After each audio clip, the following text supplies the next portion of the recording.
पूरी दुनिया में देखें ना, सिर्फ पाकिस्तान में तो अदालतें नहीं हैं, अदालतें तो बरतानिया में भी हैं, अमेरिका में भी हैं। तो आपने तो इंसाफ देखना ना कि इंसाफ किस तरीके से हो रहा है। आप ये देखिए, ये मिसाल इटसेल्फ एक मजाक है। 70 मरतबा आपको दरमियान में टोक सकता था जब आप गुफ्तगू फरमा रहे थे, लेकिन चूंकि ये तहजीब हम आपस में अगर करें तो वो बुरा लगता है। इस तरह अडयाला जेल में 3 केसों में सजाएं सुनाई गई, जिस तरह केस चलाए गए, फिर उसके बाद आपने क्या किया, उसके बाद आप कहा कि ये फिर भी काबू नहीं आते, फिर उनकी क्या सियासी स्पेस ले लो, फिर कहा अभी भी काबू नहीं आते, शनाख्त ले लो, फिर उसके बाद कहा कि नहीं फिर भी कबूतर उड़ाने से तोते उड़ गए, तो फिर कहा कि आप भी जरा फॉर्म 47 ले आओ, फिर मखसूस नशिस्तें ले आओ, और फिर सारा कुछ होता रहा। ये हमारी सुप्रीम कोर्ट खामोश रही।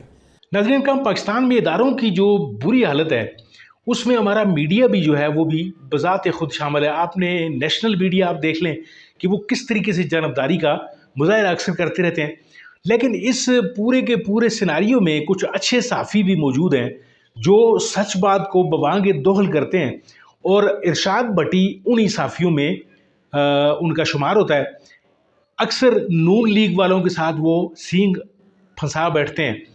आपको एक प्रोग्राम में लिए चलता हूँ, इरशाद भट्टी साहब ने सींग फंसाए हुए हैं, वहाँ पे हसन अयूब भी मौजूद है और मंसूर अली खान का प्रोग्राम है। आप ज़रा ये प्रोग्राम देखिए, फिर इसके ऊपर बात करते हैं। पूरी दुनिया में देखें ना, सिर्फ पाकिस्तान में तो अदालतें नहीं हैं, अदालतें तो बरतानिया में भी हैं, अमेरिका में भी हैं। तो आपने तो इंसाफ देखना ना कि इंसाफ किस तरीके से हो रहा है। आप ये देखिए, ये मिसाल इटसेल्फ एक मजाक है।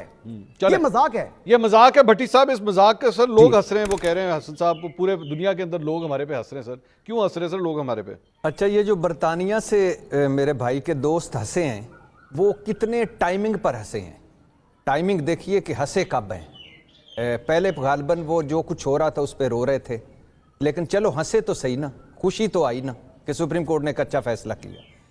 जब मैं अब क्या क्या बंदा कर अच्छा सफर कर ले भट्टी साहब, भाईजान मैं कुछ 70 मरतबा आपको दरमियान में टोक सकता था जब आप गुफ्तगू फरमा रहे थे, लेकिन चूंकि ये तहजीब हम आपस में अगर करें तो वो बुरा लगता है। पहली बात है कि हंसे वो, उनको रोना कब चाहिए था उस हमारे दोस्त को? रोना ये चाहिए था कि जब आप तोशा खाना की टुकड़ों में फिल्म चला दें, तब उन्हें रोना चाहिए कि भाई ये क्या हुआ, 4000 तोहफे, 1200 घड़ियाँ और 20 साल रिकॉर्ड और सिर्फ इमरान खान मुजरम। उनको रोना कब चाहिए कि ये गाड़ियाँ जब ले गए थे तो गाड़ियाँ ले जाने वाले जो ले जा ही नहीं सकते वो उनको कोई पूछ ही नहीं रहा। उनको रोना कब चाहिए? उनको रोना चाहिए कि इस मुल्क में घड़ी चोरी करना बड़ा जुर्म है, मुल्की मफाद को नुकसान पहुंचाना छोटा जुर्म है। एक में 14 साल सजा, एक में 10 साल सजा। उनको रोना कब चाहिए कि फरियाल तालपुर को जेल में डाला जाए तो जरदारी साहब आज भी नहीं भूलते, मरियम पर मुकदमा बने तो नवाज शरीफ साहब को आज भी दुख होता है, लेकिन इद्दत में निकाह केस में बुशरा को सजा मिल जानी चाहिए, क्योंकि इस मुल्क में एक ही खातून है, बेटी एक ही है, वो मरियम है, और बहन एक ही है, वो फरियाल तालपुर है। उनको रोना कब चाहिए कि एन इलेक्शन से पहले इस इलेक्शन कमीशन ने जिसने पहली मरतबा आइन तोड़ा केपी और पंजाब में इलेक्शन बर वक्त ना करवा के, दूसरी मरतबा मरकज में ना करवा के, और फिर तीसरी मरतबा सदर से मुशावरत ना करके, उस वक्त नहीं रोए। उनको रोना कब चाहिए था? जब काजी फायज ईसा साहब जब ने बल्ला छीन लिया। उनको रोना कब चाहिए था? जब सियासी स्पेस ले ली गई। उनको रोना कब चाहिए था? जब मखसूस नशिस्तें ले ली गई। यार कभी ऐसा हुआ है जिंदगी में? यानी हम चाहते हैं इस पूरे मुल्क को, इस पूरी जुडिशरी को, मैं तो कहता हूं उस दिन बुखार चढ़ना चाहिए था जिस दिन ये इलेक्शन कमीशन गलत फैसले कर रहा था, ऊपर सुप्रीम कोर्ट बैठी हुई थी। उस दिन फायज ईसा काजी साहब भुट्टो साहब की को फेयर ट्रायल दे रहे हैं और मुशर्रफ साहब को फेयर ट्रायल दे रहे हैं, फैजाबाद धरने को उठा रहे हैं, लेकिन जो आज ब्लंडर्स हो रहे हैं उनके सामने हो रहे थे। और मैंने एक मरतब बोला था कि इलेक्शन कमीशन को वकील करने की क्या जरूरत है फायज ईसा काजी साहब की अदालत में, और लेकिन नीचे जो कुछ हो रहा है उनको कोई नहीं। और पूछते क्या है? सारा दिन सारी रात वो हीर रांझा सुनते रहे, दिन को पूछा हीर औरत थी कि मर। लेकिन भट्टी साहब 47 होता क्या है? भट्टी साहब चीफ साहब ने पूछा, ये सिर्फ 2 जुमले भाईजान, सिर्फ 2 जुमले। फॉर्म 47 होता क्या है भाई? ये जो होता है हो गया है। तो आप जब एक सीरीज ऑफ चलाएंगे, जस्टिस मुनीब ने जैसे कहा कि एक सीरीज ऑफ गलतियों की है जिसकी इब्तिदा यहां से हुई है, तो जब आप कहते हैं कि हम बड़े डेमोक्रेट जज हैं, आप कहते हैं कि हम डेमोक्रेसी पे बिलीव करते हैं, आप 14 या 18 लोग जिसमें اکبر ایس بابر اور نورین صاحبہ بھی شامل تھیں, ان کے لیے آپ کروڑوں ووٹرز کا تय و تیگ کر دیتے ہیں, بلہ چھین لیتے ہیں, اور جب آپ ان کے جن 14 میں سے ایک نے بھی غالباً یونین کونسل کا ممبر بھی نہیں بننا, یا ایم این اے یا ایم پی اے بھی نہیں بن سکے گا عمر بھر, تو ان 14 کے لیے آپ نے الٹا دیا سسٹم. جو کروڑوں لوگ تھے وہ کبھی بینگن ڈھونڈ رہے تھے, کبھی ٹربائن ڈھونڈ رہے تھے, کبھی جوتا ڈھونڈ رہے تھے, کبھی چمٹا ڈھونڈ رہے تھے, اور آپ کو جھولیاں اٹھا اٹھا کے دعائیں دے رہے تھے.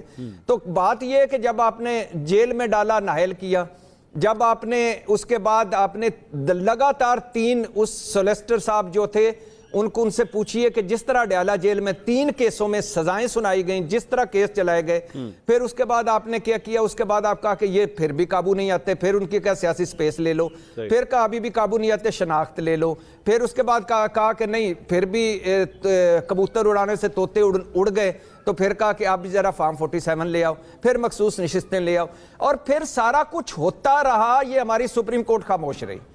اب اگر ججز نے یہ کہا ہے کہ یہ جو طریقہ انصاف ہے, یعنی دیکھیے نا کہ بلہ کس سے چھینا تھا, کوئی سنی اتحاد کونسل سے چھینا تھا, اور عمران خان کی کون سی پارٹی ہے, کوئی سنی اتحاد کونسل پارٹی ہے. یہ تو وہ جگاڑ تھے کہ جو پاکستان تحریک انصاف, فائز عیسیٰ قاضی بینچ کی مہربانی سے کبھی جماعت اسلامی, کبھی وحدت المسلمین, کبھی سنی اتحاد کونسل, کبھی نظریاتی, کبھی آزاد, کبھی اندر, کبھی باہر. اس وقت جو غلط تشریح ہو رہی تھی تو وہ بھی چپ تھے, غلط تشریحیں والے بھی کر رہے تھے.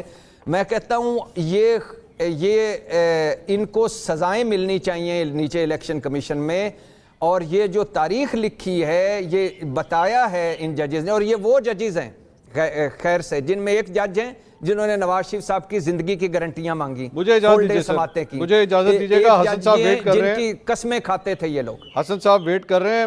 حسن صاحب نہیں میرا بھائی ہے. جی ناظرین کرام, میڈیا میں جب بھی کبھی کوئی سچی آواز یعنی سچ کو سچ کہنے والا جب کوئی ملتا ہے تو پھر بالکل ایک ایسا ہی منظر ہوتا ہے جیسے صحرا میں کہیں ایک ٹھنڈی ہوا کا کوئی جھونکا آپ کو میسر آ جائے سخت تپتی گرمیوں میں.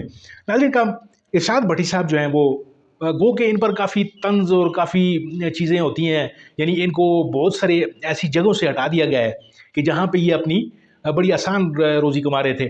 ان کو جیو سے ہٹا دیا گیا, ان کو اور دیگر جو ہیں وہ جو میڈیاز ہاؤس ہیں وہ ان کو لینے کے لیے تیار نہیں ہے کیونکہ ان کی پالیسی سے ان کو اختلاف ہے. منصور علی خان کبھی کبھی ان کو اپنے شو میں انوائٹ کر لیتا ہے, وہ بھی جسٹ اپنی ریٹنگ بڑھانے کے لیے, کیونکہ ارشاد بھٹی جہاں پہ ہوتا ہے اس پروگرام کی ریٹنگ جو ہے وہ کافی بڑھ جاتی ہے. تو ناظرین کرام, سچ بات کہتے کہتے آج بھٹی نے اپنی یہ عرض کر لی ہے. اس کے علاوہ یعنی آپ یہ اندازہ لگا لیں کہ ایک دفعہ یہ ایک سہیل وڑائچ کا انٹرویو کر رہا تھا, اور سہیل وڑائچ نے یہ بات تسلیم کی ہے ارشاد بھٹی کے سامنے کہ ارشاد بھٹی نے جتنا نون لیگ والوں کو نقصان پہنچایا ہے اتنا تحریک انصاف نے بھی شاید نقصان نہیں پہنچایا ہوا, کیونکہ ارشاد بھٹی سچ بولتا ہے اور اس کو پوری کی پوری چیزیں گو کہ تھوڑی سی تسلسل میں کمی ہو جاتی ہے, اس میں کچھ تھوڑی سی جھجک ہو جاتی ہے, لیکن یہی جھجک جو ہے ارشاد بھٹی کا یعنی ایک ٹریڈ مارک بن گئی ہے. یعنی کہ روانی نہ صحیح لیکن اس میں بھی لوگ انہیں پسند کرتے ہیں جس طریقے سے وہ بات کرنا جب شروع کرتے ہیں, جب وہ کاغذ نکالتے ہیں, جب وہ پرچیوں سے بات کرنا شروع کرتے ہیں. تو ناظرین کرام, اس طرح کے جو صحافی ہوتے ہیں وہ نعمت خداوندی سے کم نہیں ہوتے.